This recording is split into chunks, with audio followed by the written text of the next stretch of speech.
lungs. And me, grasping at the nearest scrubs to let them know they saved me.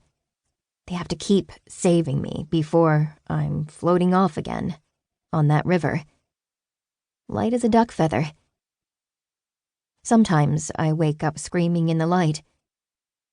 Sometimes I wake up screaming in the dark.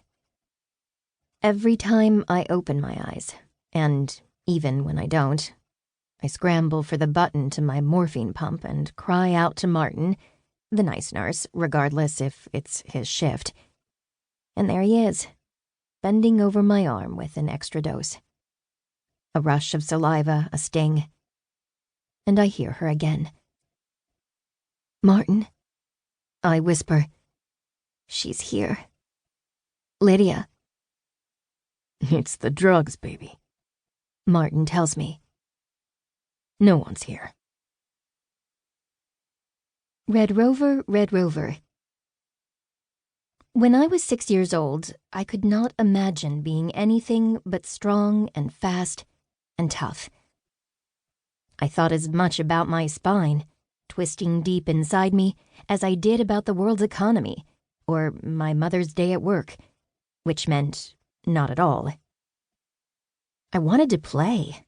I always wanted to play, and couldn't believe my luck that sunny afternoon when a game of Red Rover began around me.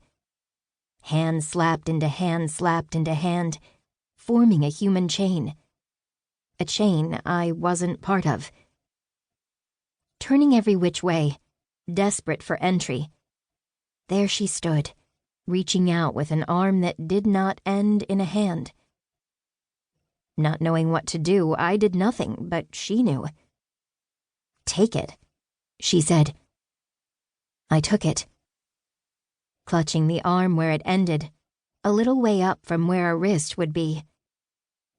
Our line began to chant, Red Rover, send Justin over." Across the field, a kid in stiff new jeans and a Red Sox t-shirt broke from the line and started running toward us. Fast. Toward us. Me and the girl. Me and Lidia. "Hold on!" she screamed. And I did. "Please, no." "Hold on, darling. I'm about to remove your catheter," Martin says. "It's time to get out of that bed." I don't bother opening my eyes. "You're gonna have to move sooner or later, little Evie." I feel a dry sting from deep behind my belly button, all the way down to my knees. The sting fades.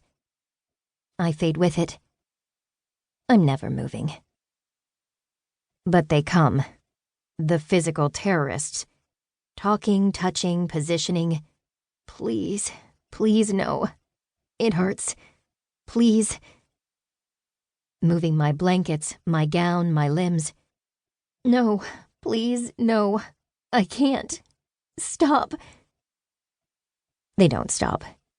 They sit my body up, and then they stand it up, while I scream so loud the sound comes out my eye sockets. It's like someone has stuck a metal rod straight up my ass, through my torso and into my shoulder blades. Because they have. As I choke on a thick mix of sweat and tears and snot, my head rolls about at the end of my neck, giving me a swirling view of ceiling floor curtains. The PTs mutter, "Shh," and "It's okay," standing on either side of me, holding me upright. Not that it's a hard job. I haven't eaten anything for almost 2 weeks, and I'm pretty sure my hospital gown weighs more than I do. My utter lack of compliance does nothing to convince them to return me to my bed, so I try begging. Saying the word please so many times, it's really just my lips quivering with fear. They continue like they can't hear me. The short woman saying, "You can do this." And the taller repeating, "Yes, you can do this." In an even louder voice, over and over. It's like I'm trapped in some strange, torturous pep talk echo chamber. And I can't tell if these two are physical therapists or personal trainers. Together, they drag me across the